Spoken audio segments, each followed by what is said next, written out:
Fala, meus queridos, beleza? Pessoal, então hoje resolução da prova da FAMERP de 2021. 10 questões de química, muita teoria, muita coisa legal vai rolar aqui, tá? Então vamos já ao primeiro exercício, para não perder tempo. Pessoal, primeiro é o seguinte, ó. Lâmpadas de neon são tubos contendo gases rarefeitos submetidos a uma diferença de potencial. Ou, só de começar a ler isso daí, você tem que lembrar de um modelo atômico. Quem fez aqueles experimentos, pegava gás rarefeito, colocava aquelas ampolas de Crux, lembra? E punha uma diferença de potencial muito grande. Lembra, moçada? É o modelo atômico de Thomson. Foi o modelo que descobriu que o átomo possui cargas elétricas. Então, ó, comecei a ler e eu já sei que Thomson é uma das respostas. Continuando, ele fala assim, ó. Quando elétrons percorrendo o tubo colidem com as moléculas do gás e emitem luz com cor característica do elemento químico, conforme a figura apresentada aí. Aí ele falou assim, ó, a natureza da luz emitida pelas lâmpadas de neon pode ser explicada pelos modelos atômicos de... Bom, moçada, falou em gás rarefeito com diferença de potencial, tem que lembrar do modelo de Thomson. Agora, um outro modelo que a gente tem que lembrar. Quem descobriu que quando um elétron recebe uma energia externa, ele salta para uma camada mais externa? Aí o elétron fica excitado, lembra? Elétron excitado é o elétron que está numa camada mais externa em relação à camada original dele. Quando o elétron volta para a camada original, ele emite a luz que havia recebido. Por exemplo, fogos de artifício, você tem esse fenômeno, tá? O átomo recebe energia, os elétrons são excitados. Quando chega lá em cima, os elétrons voltam para a camada original e emitem luz. Legal? Então, a alternativa correta aí para E, o átomo de Thomson e o átomo de Bohr. Ah, um exercício bem legal, bem bacana, e eu acho que você não ia ter problema para resolver não, tá? Então marca aí letra E. Pessoal, próximo exercício, 52, bacaninha também esse exercício. Ele diz assim, ó, a natureza das ligações intermoleculares, galera, ligações intermoleculares. Eu queria que você viesse aqui um pouquinho comigo. Seguinte, ó, nós temos, um pouquinho aqui comigo, por favor. Nós temos três ligações interatômicas, pessoal. Três. A ligação iônica, a ligação covalente e a ligação metálica. Beleza? Interatômicas, entre átomos.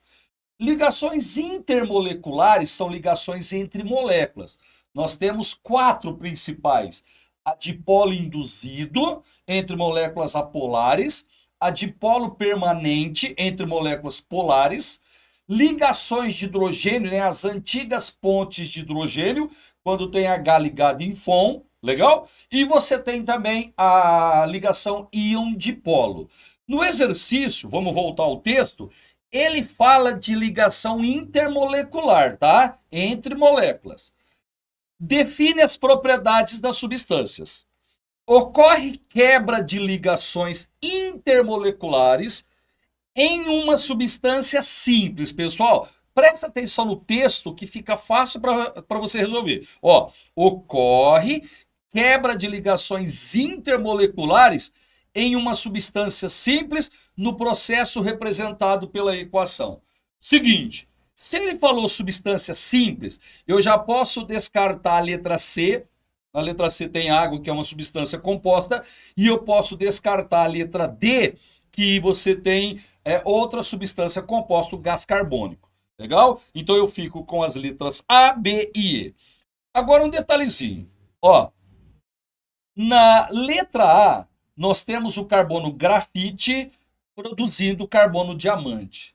Meus queridos, nesse caso, só ocorre um rearranjo dos átomos de carbono. Legal? Você tem no grafite estrutura plana e no diamante você tem estrutura espacial. Então, nesse caso, você não tem moléculas.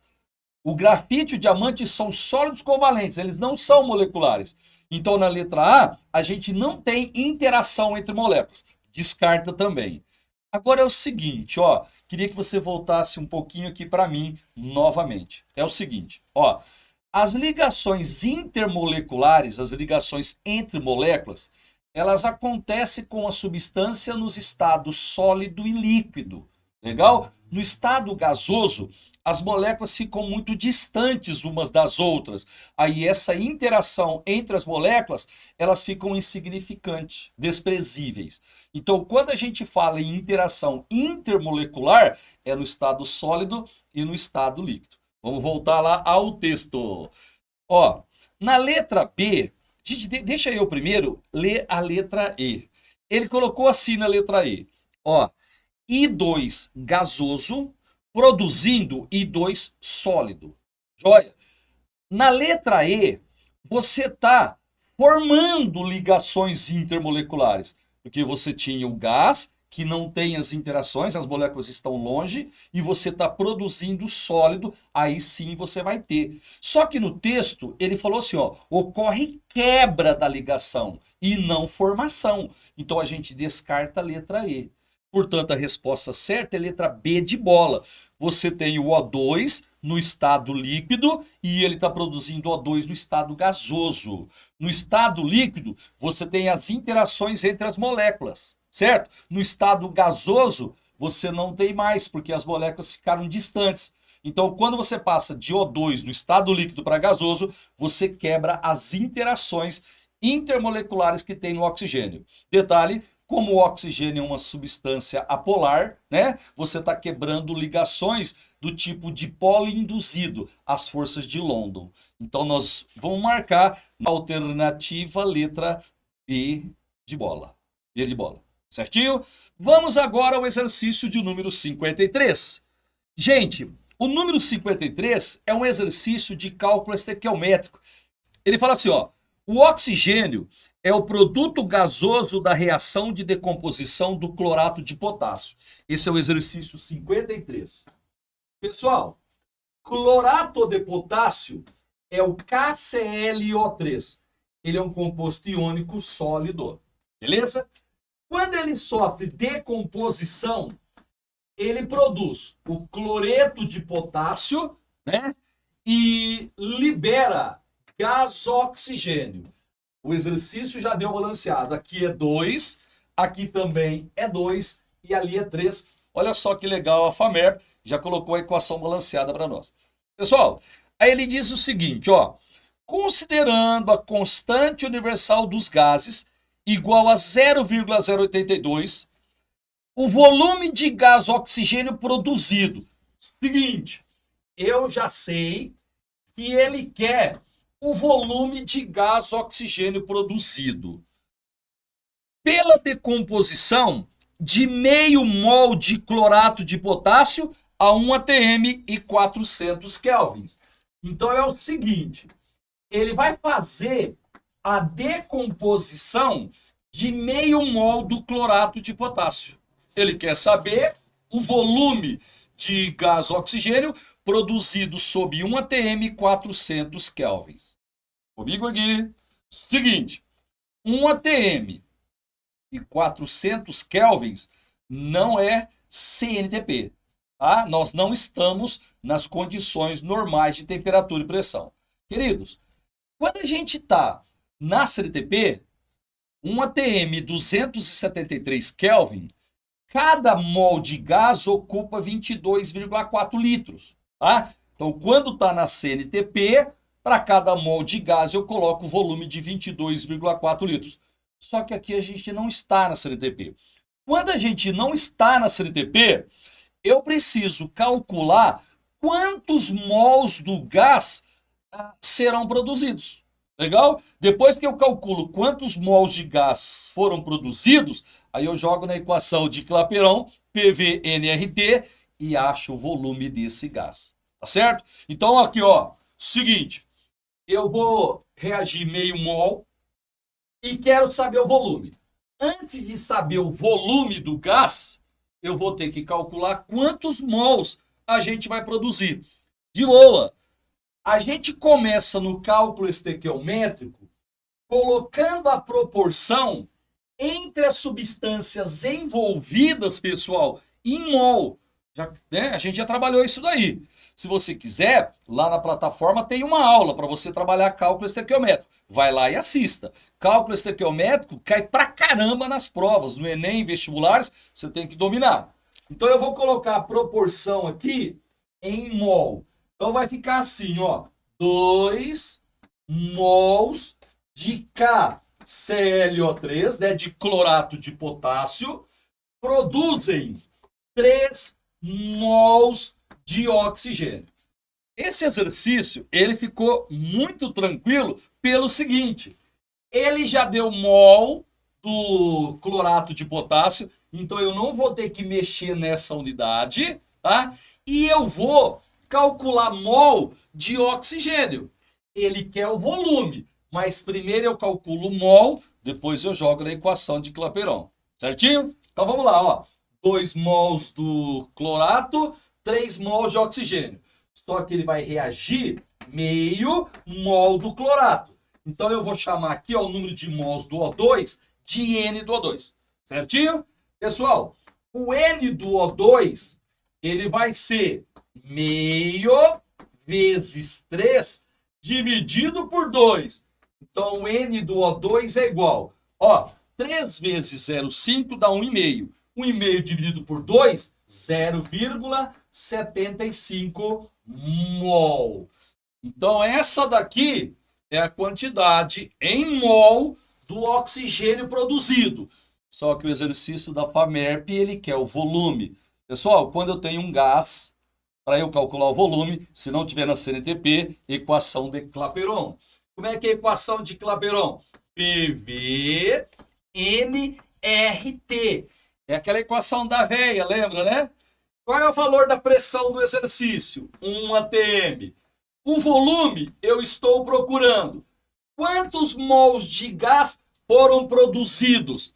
0,75. R, pessoal, 0,082 ele deu. E a temperatura, olha só que legal.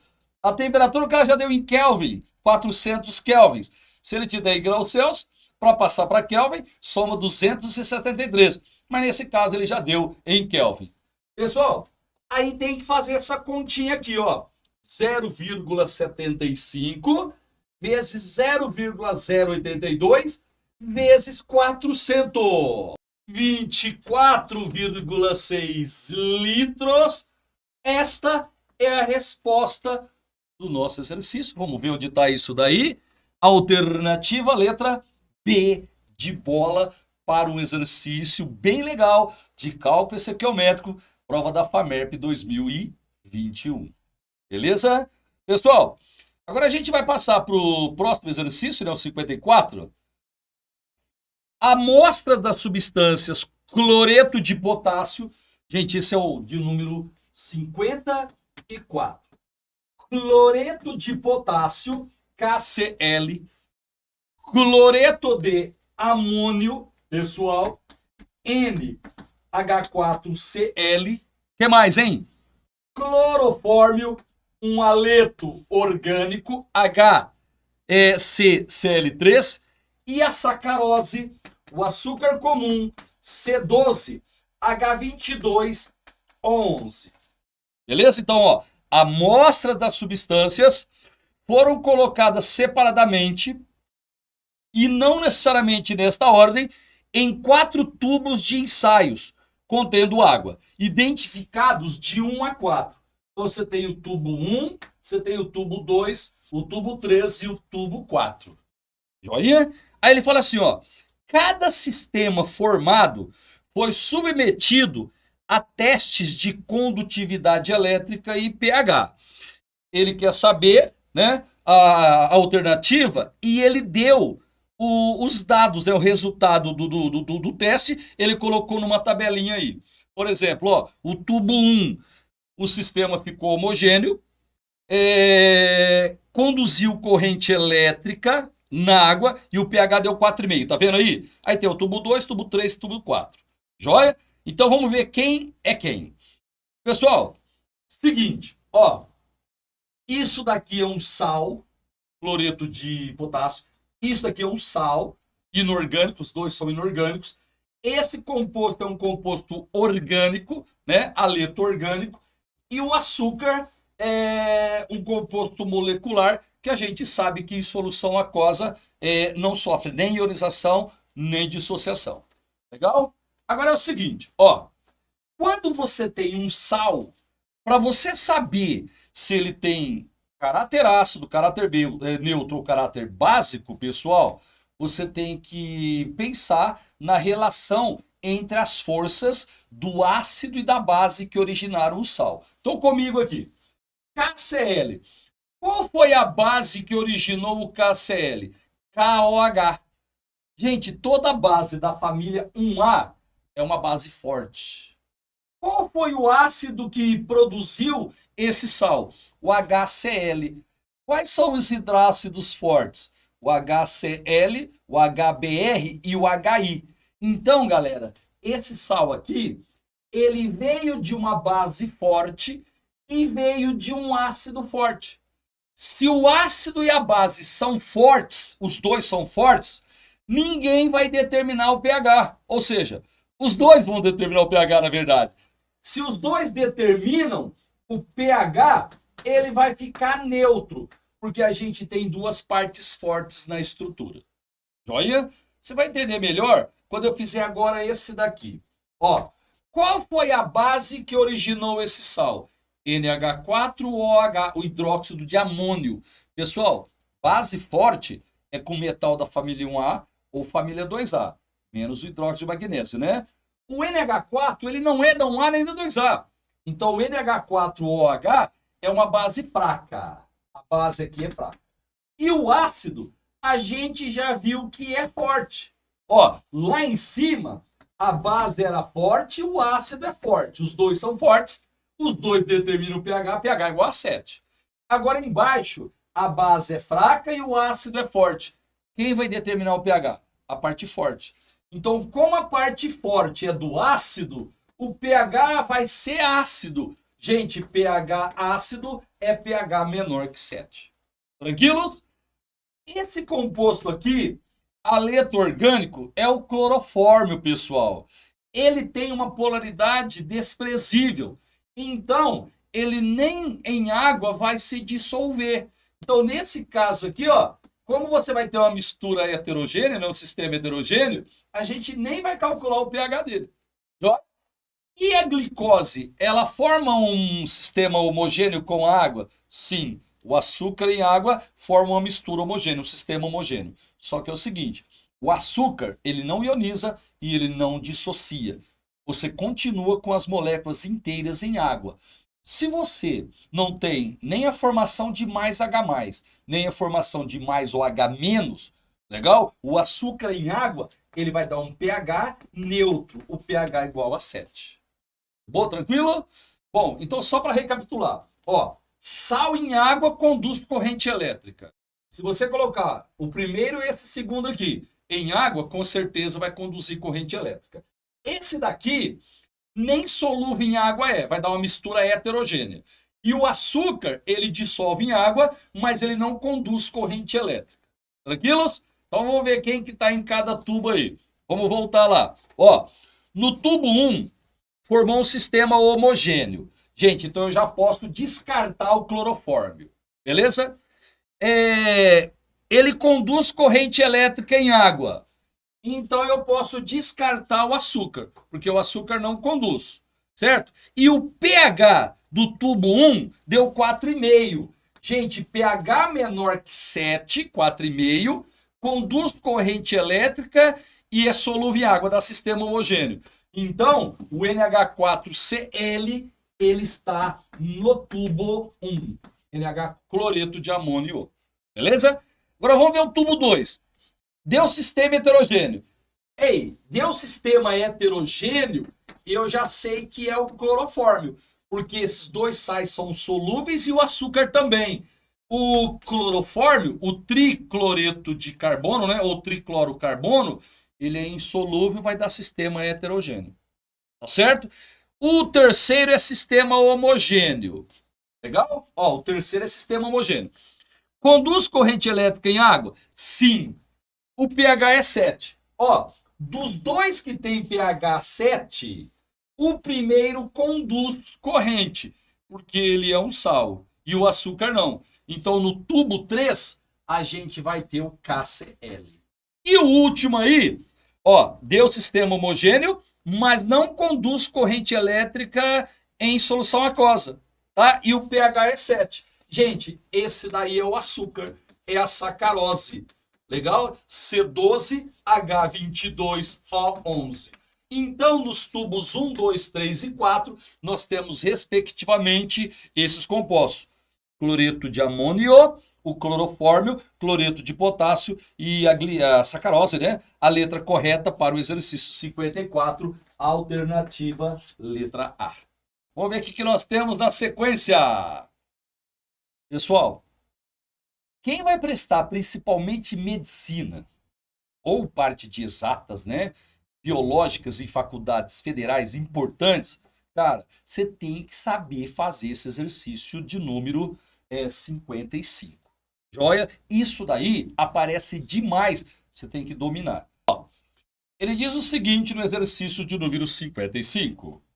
A mistura de 100 ml de uma solução de HCl de concentração 2 vezes 10 a menos 2 mol por litro com 400 ml de uma solução de NaOH de concentração 6,25 vezes 10 a menos 3 mol por litro gera uma solução de caráter. Gente, ele quer saber se é ácido, se é base, se é neutro e qual é o valor do pH.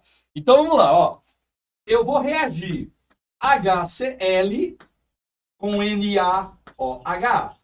Queridos, quando eu reajo ácido com base, comigo aqui, por favor, ó. Quando eu reajo ácido com base, todo mundo sabe. O que a gente produz? Ácido mais base. O que a gente produz? Sal mais água. Então a gente vai produzir aqui, ó, o NaCl mais H2O. Beleza? O negócio é o seguinte, pensa comigo aqui, ó. Quando o HCl reage com o NaOH, eu vou produzir o cloreto de sódio e H2O, certo? Gente, o cloreto de sódio é um sal que vem de uma base forte e de um ácido forte. Então, o NaCl, ele tem caráter neutro, tá? Então, é o seguinte, se reagir todo o ácido e toda a base, se não sobrar nada de ácido, nada de base, o pH da solução resultante, né, vai ser igual a 7. Só que é o seguinte, quando eu junto uma quantidade de ácido, uma quantidade de base, pode ser que algum deles esteja em excesso. Se tiver excesso de um deles, tá? Aí o pH pode não ser igual a 7. Pode não, né? Não vai ser igual a 7. Se sobrar ácido, se o ácido tiver em excesso, o pH vai ser menor que 7. E se sobrar base, o pH vai ser maior que 7. Legal? Aqui, a proporção de reação é de 1 para 1 para 1. Só para lembrar, qual é o volume de ácido que ele reagiu? Pessoal, 100 ml, certo? Qual é a molaridade da solução do ácido? 2 vezes 10 a menos 2 molar. Só vou dar uma olhadinha ali, porque se eu errar... Não, é isso mesmo, ó. 100 ml do ácido, 2 vezes 10 a menos 2 molar. Da base, pessoal, ó, volume da base, 400 ml, e a molaridade da base é igual a 6,25 vezes 10 a menos 3 mol por litro. Molar. Certinho? Então, agora aqui comigo na lousa. O negócio é o seguinte, ó. Se eu tenho molaridade e volume, dá para eu calcular o número de mols que eu tenho de ácido e o número de mols que eu tenho da base. Vem comigo aqui. A formulinha para calcular molaridade, pessoal, é o número de mols do soluto sobre o volume da solução em litros. Beleza? Então, o número de mols do soluto, passa o volume para lá, vai ser a molaridade vezes o volume. Tá? Então, se você pegar a molaridade da solução, por exemplo, e multiplicar pelo volume em litros, você calcula o número de mols do soluto que tem na solução. De boa, de boa? Essa é uma das fórmulas mais importantes que tem na química. Então, comigo aqui, ó, o número de mols do ácido, pessoal, formulinha, vai ser a molaridade do ácido vezes o volume do ácido, certo? Então, o número de mols do ácido vai ser assim, molaridade, 2 vezes 10 a menos 2. O volume, eu tenho que passar para litro. Como está em ml, para passar para litro, eu multiplico por 10 a menos 3, né? ml para litro, divide por 1000 ou multiplica por 10 a menos 3. Então, o número de mols do ácido, me ajuda aqui, por favor, ó. 10 a menos 2, aqui 100 é 10 ao quadrado, vai cancelar. Então, o número de mols do ácido é 2 vezes 10 a menos 3 mol. Esse daqui é o número de mols de ácido que eu tenho ali na solução. Se você não entendeu direito, calma. A gente vai fazer a mesma coisa agora para a base. Vou até passar um risco aqui para dar uma separada. Ó, o número de mols da base vai ser a molaridade da base vezes o volume da base. Pessoal, número de mols da base. A molaridade, 6,25 vezes 10 a menos 3. O volume, 400 ml. Só que tem que passar para litro, você vai multiplicar por 10 a menos 3. Beleza? É isso mesmo, né? 10 a menos 3, 400. Beleza. Então, o número de mols da base vai ser igual, queridos, 6,25 vezes 400 dá 2.500. 6,25, 2.500. 2.500 é 2,5 vezes 10 a terceira. Aí vai ficar vezes 10 a menos 3, vezes 10 a menos 3. Ó, 6,25 vezes 400 dá 2.500. Aí o que acontece? 10 a terceira corta com 10 a menos 3. Então, o número de mols da base vai ser 2,5 vezes 10 a menos 3 mol. Agora, meus queridos, muita atenção aqui em mim. O ácido HCl e a base NaOH, eles reagem em qual proporção em mol? Pessoal, 1 para 1. 1 mol do ácido neutraliza 1 mol da base. Só que eu tenho, dá uma olhadinha aqui, ó. Eu tenho 2 vezes 10 a menos 3 mols do ácido e eu tenho 2,5 vezes 10 a menos 3 mol da base. Como eles reagem na proporção de 1 para 1, o ácido ele vai ser totalmente consumido, certo? E a base não, porque tem mais base do que ácido.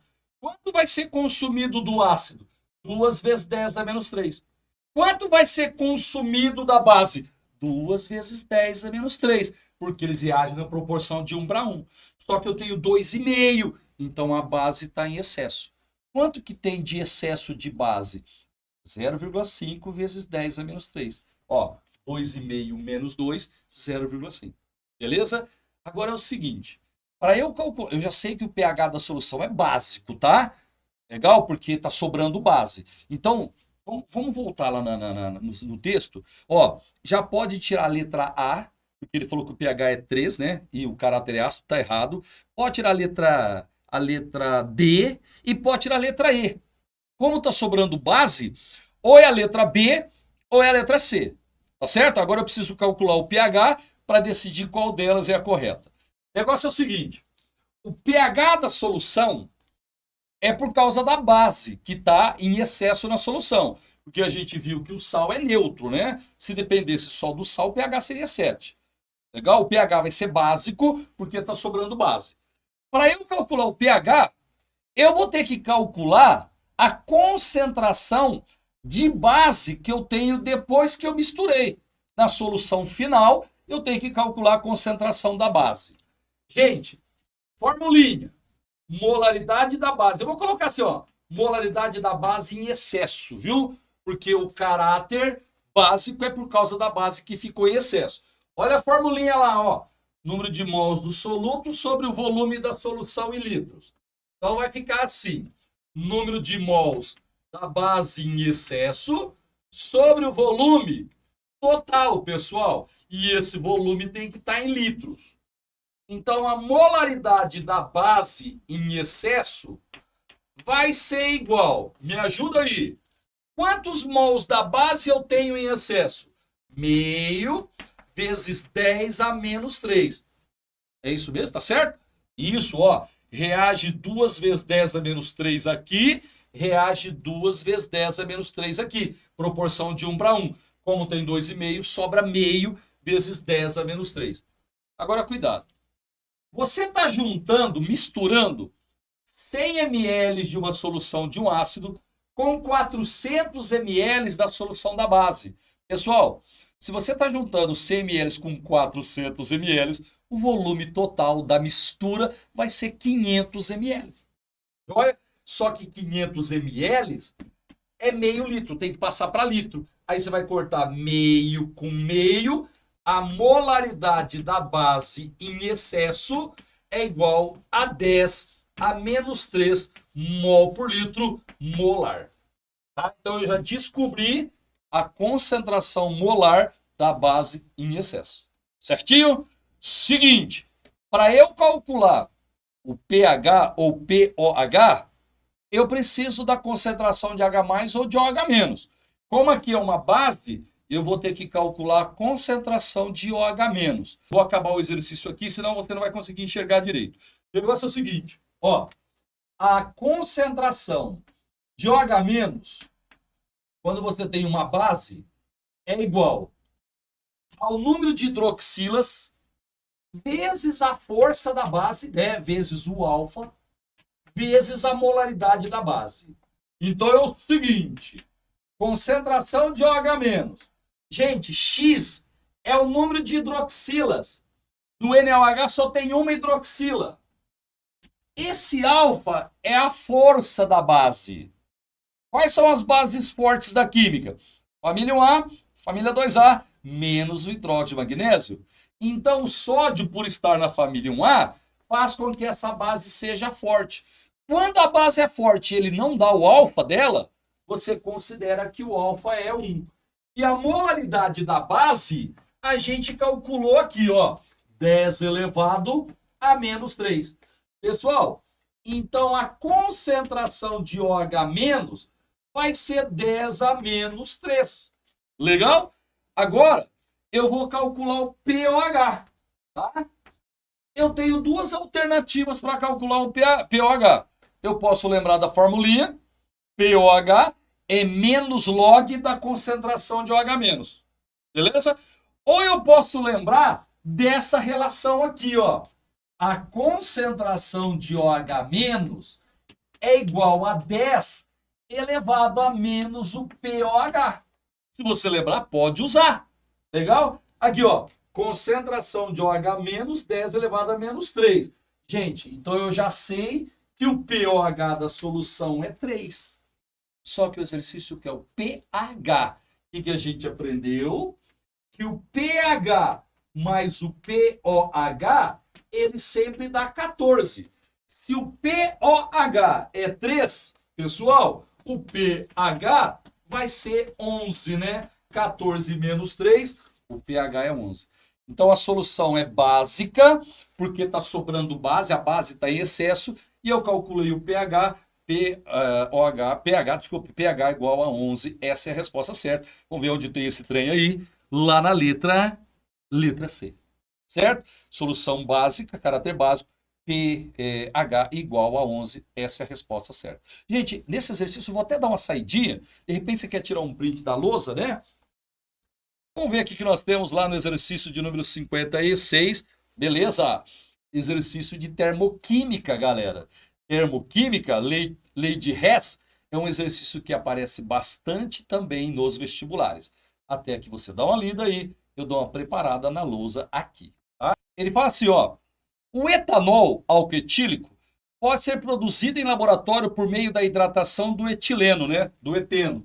Você pega o eteno, faz a hidratação, produz o álcool etílico ou etanol. A equação está mostrada aí. Aí ele falou assim, ó, a entalpia dessa reação pode ser calculado por meio da lei de Hess. Aí ele deu duas equações para você, tá? E o ΔH de cada uma delas. Agora, gente, cuidado, ó. Ele fala assim, com base nas informações fornecidas, a produção de 10 mols de etanol. O negócio é o seguinte, ó, a proporção aqui é de 1 para 1 para 1. Eu vou calcular esse ΔH aqui, galera, só que ele não vai ser a resposta ainda, porque o ΔH que eu vou calcular aqui é para 1 mol de etanol. Aí ele está pedindo para 10 mols, mas é de boa. Você calcula para 1, né? E depois o resultado você multiplica por 10, porque ele quer para 10. Tranquilos? Agora é o seguinte, ó. Quando você vai calcular o ΔH usando a lei de Hess, presta atenção. Você não pode mexer na equação dada. Eu quero calcular o ΔH dessa equação. Eu não posso mexer nela. Eu só posso mexer nas equações que ele deu. Ele deu duas equações aí. Nas duas equações que ele deu, já tem o ΔH, eu posso mexer à vontade. Multiplicar, inverter, mas a equação que eu estou determinando o ΔH não pode ser alterada. Beleza? Então vamos lá. Ó, na minha equação, eu preciso de ter C2H4. Tá aqui, ó. Precisa ter. Tem alguma equação aí que ele deu que tem o C2H4? Tem. A primeira equação. Olha lá, ó, C2H4. Gente, eu preciso do C2H4 nos reagentes. Na primeira equação, o C2H4 já está nos reagentes. Eu preciso dele com coeficiente 1. Na primeira equação aí, ele já está com coeficiente 1. Ou seja, o C2H4 que eu preciso, na primeira equação está do jeitinho que eu preciso. Então, essa primeira equação eu vou copiar do jeito que está aí. Ó, C2H4, estou copiando do jeitinho que ele deu aí, mais 3O2, produzindo, pessoal, 2CO2 mais 2H2O. Mais 2H2O, eu copiei a primeira equação do jeitinho que ele deu. Qual é o valor do ΔH dessa equação aí? Menos 1.322 kJ por mol. Beleza? Tranquilos? Eu não mexi na equação original, o ΔH ele vai ser preservado. Agora é o seguinte, presta atenção aqui. Na minha equação, precisa ter água. Olha lá, ó, precisa ter água nos reagentes. Gente, só que tem água nas duas reações aí, tá vendo? Na primeira tem, na segunda tem. Galerinha, quando você precisa de uma substância que se repete mais de uma equação, você deixa ela quieta, você não vai mexer com essa substância. Então, pula a água que ela vai se acertar sozinha. Legal? Outra coisa também, as equações que ele dá, você só pode usar uma vez. Eu já usei a primeira, não posso usar mais essa equação, só pode usar uma vez. Certinho? Na minha equação, precisa ter o etanol, C2H6O. Meus queridos, tem alguma equação aí que eu ainda não usei que tem o C2H6O? Sim, a segunda. Certo? Só que tem um detalhe. Eu preciso do C2H6O nos produtos, à direita da seta, nos produtos. Aí na segunda equação ele está nos reagentes. Não é verdade? Então o que eu vou ter que fazer? Pegar a segunda equação e inverter. Gente, se eu inverter a segunda equação, vai ficar 2CO2 mais 3H2O. E um detalhezinho, esse exercício da FAMEMA, desculpa, e o detalhezinho desse exercício da FAMERP, ele não colocou os estados físicos. Tá vendo aí? Então fica até mais fácil para trabalhar. Legal? O certo numa prova aberta é a gente colocar os estados físicos, mas ele não colocou, facilitou a nossa vida. Então eu estou invertendo a segunda equação. Vai dar o quê? C2H6O mais 3O2. Eu quero saber o seguinte. Eu mexi na equação original? Sim, eu inverti. Se eu invertir, vai mudar o sinal do ΔH. Pessoal, era menos 1.367. Vai ficar mais 1.367 kJ por mol. Eu vou chamar esse ΔH aqui de ΔH1 e esse ΔH de ΔH2. Agora é o seguinte, ó. Eu vou somar as duas equações rearranjadas para ver se chega onde eu quero. Onde eu quero chegar? Aqui, ó. No final tem que ficar exatamente desse jeito aqui. Então, comigo, ó. 2CO2, vou cancelar com 2CO2. 3O2, vou cancelar com 3O2. Aqui eu tenho 3 águas, aqui eu tenho 2, tá vendo? Eu vou cortar 2 aqui com 2 ali. Então vai sobrar uma à esquerda. Então o que sobrou à esquerda? C2H4, beleza? Mais uma água, certo? Mais uma água. E à direita sobrou C2H6O. Gente, a soma dessas duas equações chega na reação que eu quero? Sim. Eu quero saber o seguinte. Se essa reação aqui é a soma dessas duas, pela lei de Hess, esse ΔH que eu estou procurando é a soma desses dois aqui. ΔH1 mais ΔH2. Então, o ΔH, ele vai ser menos 1.322 mais 1.367. Gente, vai dar um valor positivo, né? Já vamos fazer para você. 45 mais 45 kJ por mol. Vamos lá nas alternativas. Ó, olha a letra. Bom, se é positivo, vai absorver, né? Então, onde está libera, você esquece. Ó, a letra B você esquece porque falou libera, a letra C falou libera, tá errado, a letra E falou libera, tá errado. Gente, a resposta certa é a letra D de dado. Ué, mas não é 45? 45 para 1 mol. Só que ele quer para 10 mols. Então você vai multiplicar por 10. Ó, você multiplica por 10 porque ele quer para 10 mols. Então a resposta mais 450 kJ. Alternativa correta, a letra D de dado. Gente, um exercício bem legalzinho, bem tranquilo, de lei de Hess, termoquímica. Tranquilos? Então agora vamos à questão de número 57. Opa, exercício bacana, gente. Eu queria que você desse uma lidinha, até que eu dou uma preparada na lousa aqui para você. Vamos resolver junto o exercício de número 57 agora. Ele fala assim, ó. O fenol é uma substância de caráter ácido. Gente, isso é importante saber, viu? Ó, álcool tem hidroxila ligada em carbono saturado. O H da hidroxila do álcool, ele não ioniza. Então, o álcool tem caráter neutro, tá? Álcool tem caráter neutro. Agora, fenol tem a hidroxila ligada diretamente ao anel benzênico. O H da hidroxila do fenol, ele pode virar H+ em água. Não muito, mas ele pode virar H+. Então, você tem que saber que fenol tem caráter ácido. Galera, é um leve caráter ácido, mas fenol tem caráter ácido. Se você colocar o fenol em água, olha lá, ó, o hidrogênio da hidroxila, ele vai ionizar. Ele sai na forma de H+, junta com a água e produz o hidrônio. Aí você forma o íon fenolato, certo? Ali é o fenol, aqui eu tenho o íon fenolato. Qual que é o valor do Ka desse ácido? 1,3 vezes 10 a menos 10. Gente, 1,3 vezes 10 a menos 10 é um valor muito baixo. Esse número aqui é muito pequeno.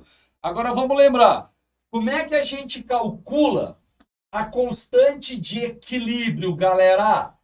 Em cima, nós colocamos a concentração de produtos. Embaixo, a gente coloca concentração de reagentes, lembra? Elevado aos respectivos coeficientes. Então, presta atenção aqui comigo. Se você tem um Ka muito pequeno, me ajuda, significa que tem pouco produto, tá? Quando a constante de equilíbrio, o Ka, é pequeno, você tem pouco produto. Isso justifica que o fenol é um ácido muito fraco. Tem pouco produto, por isso que a gente tem um valor de constante bem baixo. Certinho? Então vamos ver as alternativas aí. Ele fala assim, ó.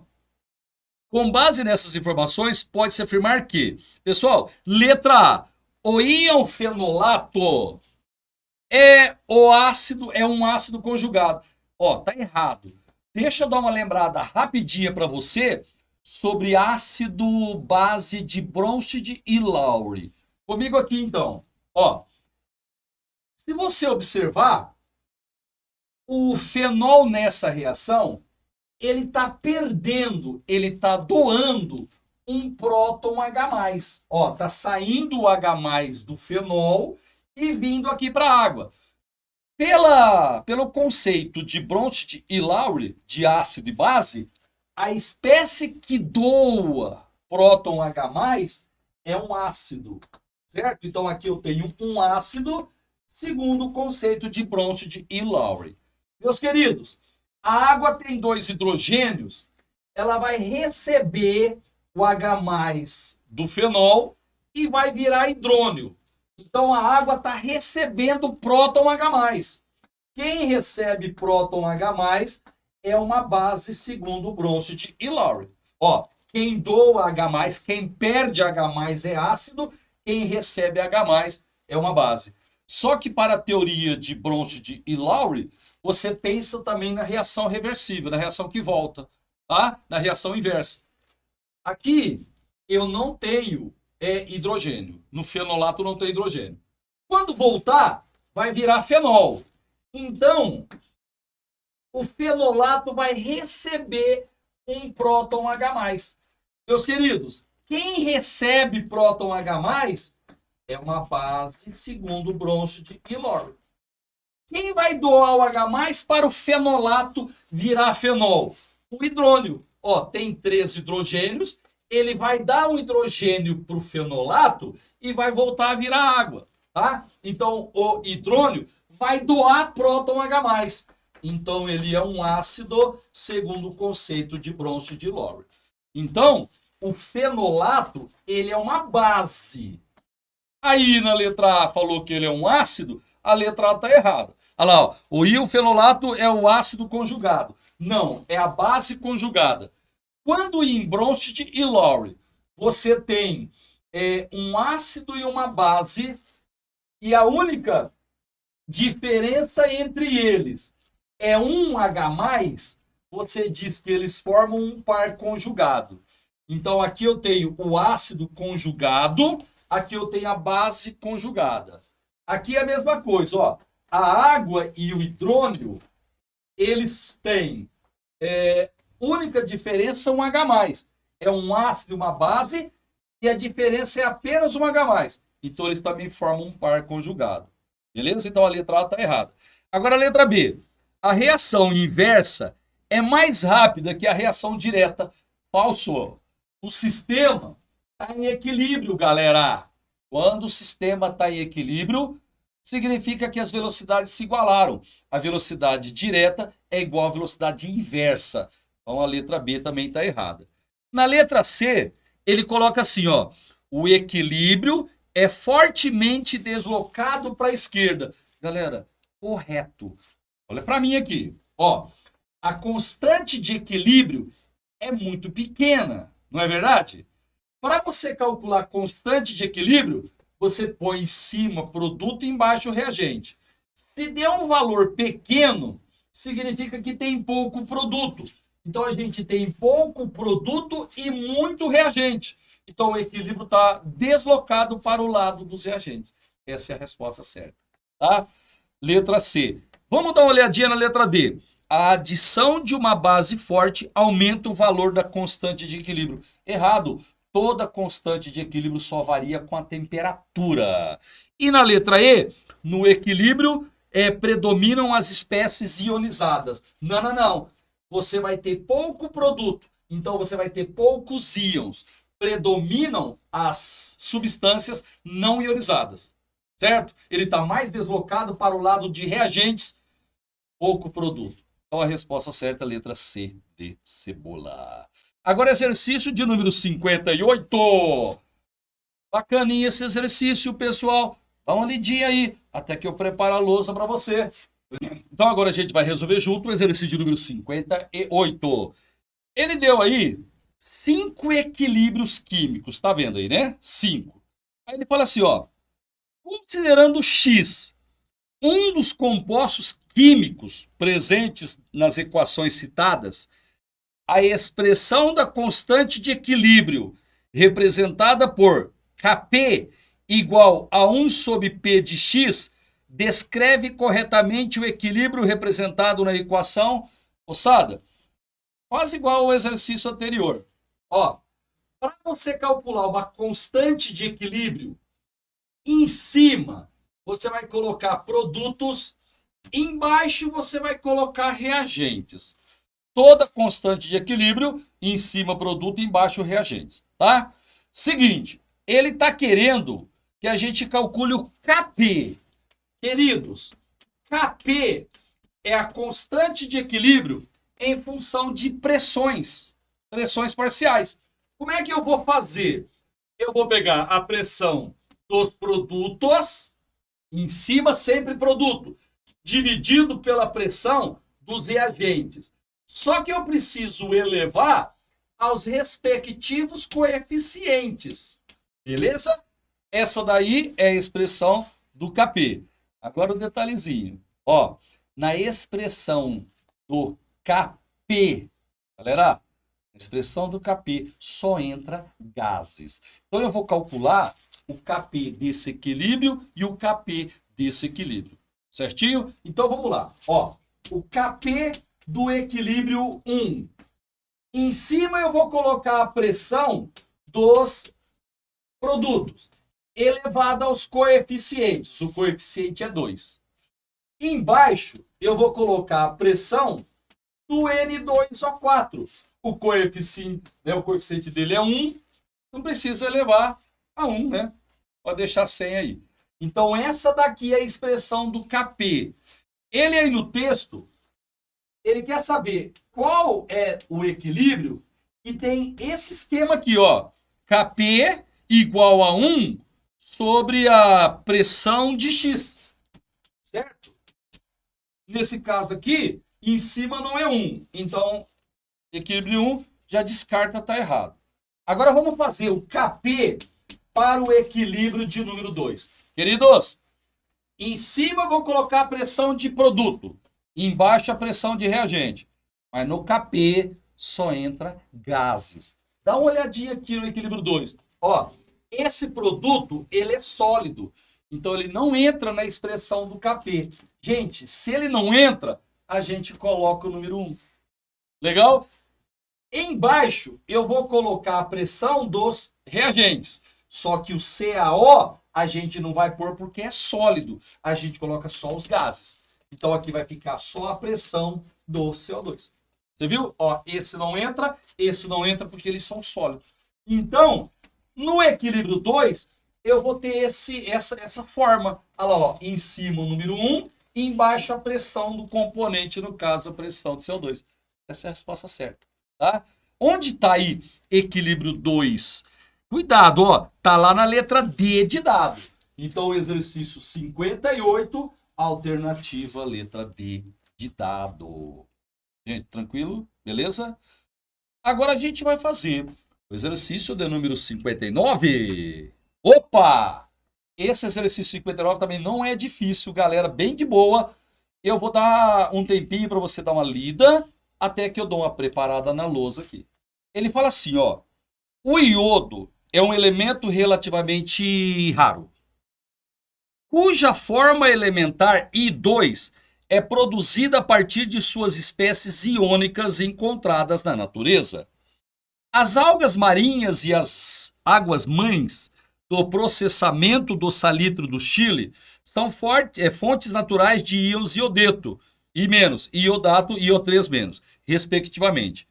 Aí ele fala assim, ó, a conversão desses íons em iodo molecular, né, que é o I2, ocorre de acordo com as seguintes equações. Ó, tem duas equações aí, equação 1, equação 2, eu dei uma aumentada nela na direita aí.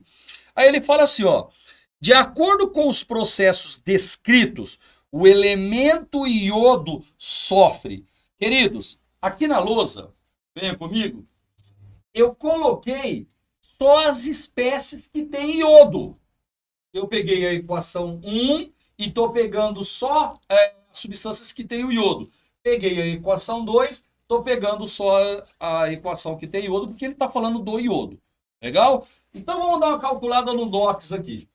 Queridos, toda vez que o iodo, toda vez que um halogênio está na ponta direita da fórmula, o NOx vai ser igual a -1. Outro jeito de fazer. O potássio é da família 1A. Então, o potássio é +1. Se você tem um potássio e um iodo, se o potássio é +1, o iodo é -1. Aqui eu tenho o iodo no I2.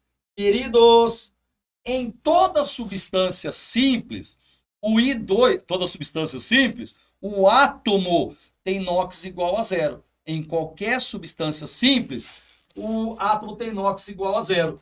Então, aqui na equação 1, o iodo ele sai de -1 e ele vai para 0. Galera, de -1 para 0, o NOx aumentou. Quando o NOx aumenta, a gente diz que houve oxidação. Só para lembrar, se aqui eu tive oxidação, esse daqui é o agente redutor. Ele não está perguntando isso, é só para você lembrar. Onde tem oxidação, cuidado, é o agente redutor. Agora eu vou calcular o NOx do iodo aqui, nesse íon, iodato, tá? O oxigênio, ele é -2. Vezes 3, -6. Queridos, quando eu tenho um íon poliatômico, a soma dos NOx tem que ficar igual à carga do íon. Legal? Então, aqui vai ser +5. Ó, +5 com -6 dá -1. A carga é -1, a soma tem que dar -1. Como eu só tenho um iodo, aqui o iodo vai ser +5. Então, no IO3 menos, o iodo é +5. Aqui, de novo, eu tenho o I2 molecular. Deixa eu só dar uma olhada se eu copiei certo da lousa. Copiei sim, Jefferson. É I2 mesmo. Ó, no I2, o NOx do iodo vai ser 0, porque é uma substância simples. Então, ele saiu, nesse caso, de +5 e foi para 0. Gente, nesse caso, está diminuindo. Quando diminui, é redução. Redução. E onde tem redução, é o agente oxidante. Tá bom? Então, na primeira equação, o iodo está aumentando de NOx, está sofrendo oxidação. Na segunda, o iodo está diminuindo de NOx, ele está sofrendo redução. Deixa eu ver se tem alguma alternativa aí. Ó, letra E. Olha lá, ó. Oxidação na reação 1 e redução na equação 2. É isso mesmo, letra E. Gente, só um detalhe na letra D, cuidado, ó.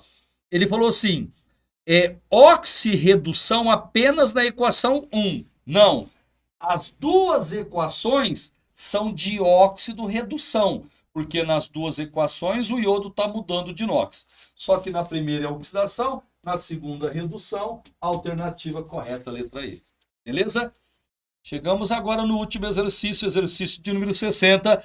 Até que você dá uma lidinha, eu preparo a lousa aqui. Tá? Bom, ele colocou aí 5 substâncias. Aí ele fala assim, ó, a substância que consome a menor quantidade de oxigênio em sua combustão completa é... Aí ele pôs aí que a bolinha escura um pouquinho maior é o carbono, a menor, mais clara é o hidrogênio e a vermelhinha é o oxigênio. Tá certo? Então, pessoal, o primeiro composto à esquerda em cima tem 3 carbonos, isso, 3 carbonos e 3, 6, 8 hidrogênios. Então a gente tem, ó, aí no primeiro composto, a formulinha é C3H8. Esse composto aí é o propano. No segundo, à direita dele, nós temos uma ligação dupla. Então aí nós temos o propeno. A formulinha vai ser C3H6. Pode contar lá, ó. 3, 4, 5, 6. É isso mesmo? Isso, 6. À direita dele, nós temos o dupla O, vermelhinho aí, e um H. Isso é um aldeído. É o propanal. São 3 carbonos, 6 hidrogênios e um oxigênio. C3, H6 e um oxigênio. Embaixo à esquerda, pessoal, OH ligado num carbono saturado é um álcool, né? O propanol 1. Quantos carbonos tem? 3. Hidrogênio 3, 4, 5, 6, 7, 8.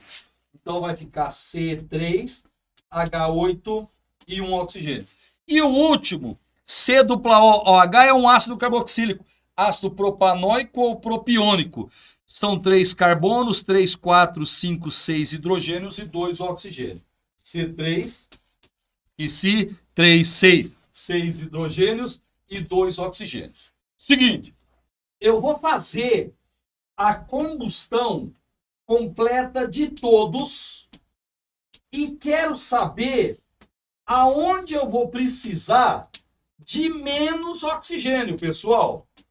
É o seguinte, esses oxigênios aqui, quando a molécula começar a quebrar, ele vai ajudar a fazer a combustão, beleza?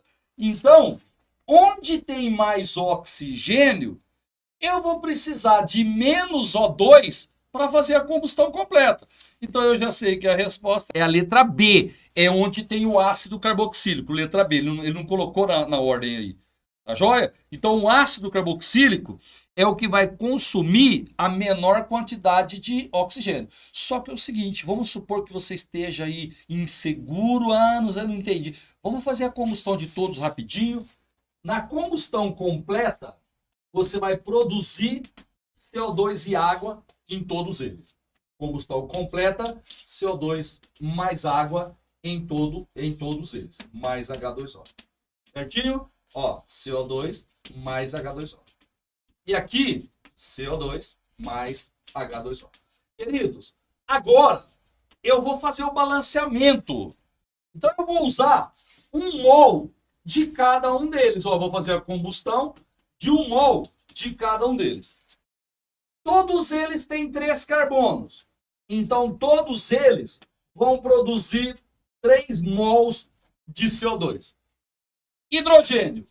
Aqui tem 8. Então, aqui a gente vai produzir 4, ó. Vezes 2. 4 vezes 2, 8. Aí eu tenho oxigênio, pessoal, ó. 2 vezes 3, 6. Mais 4, 10. Então, aqui eu vou precisar de 5 mols de oxigênio. Legal? Aqui eu tenho 3 carbonos, 3 CO2. Eu tenho 6 hidrogênios. 3 vezes 2, 6. Oxigênio. 3 vezes 2, 6. Mais 3, 9. Então aqui eu vou colocar 9 sobre 2. Ou seja, 4,5. Beleza? Agora aqui eu tenho 3 carbonos, 3 CO2. 6 hidrogênios. 3 vezes 2, 6. Oxigênio. 3 vezes 2, 6. Mais 3, 9. Ali já tem 1. Faltam 8. Então aqui eu preciso de 4. 4 mols de O2. Legal? Mais um. 3 carbonos, 3 carbonos. 8 hidrogênios. 4 vezes 2, 8. Gente, oxigênio. 3 vezes 2, 6. Mais 4, 10. Ali já tem 1. Faltam 9. Aqui eu vou colocar 9 sobre 2, porque aqui já tem esse 2. No ácido, 3 carbonos, 3 CO2, 6 hidrogênios. 3 vezes 2, 6. Oxigênio, 3 vezes 2, 6. Mais 3, 9. Ali já tem 2. Faltam 7. Então aqui eu vou colocar 7 sobre 2. Pessoal, aqui é 5, aqui é 4,5, aqui é 4, aqui é 4,5, aqui é 3,5. Então no ácido a gente precisa de 3,5 mol de O2. Então o ácido requer menos carbono na combustão completa em relação a todos eles. Isso está na resposta da letra B de bola. O ácido carboxílico, exercício 60, letra B. Ó, é fundamental que você resolva provas anteriores dos vestibulares que você, né, vai prestar. Tá bom? Gente, um abraço para você. Até terça da semana que vem. Um abraço.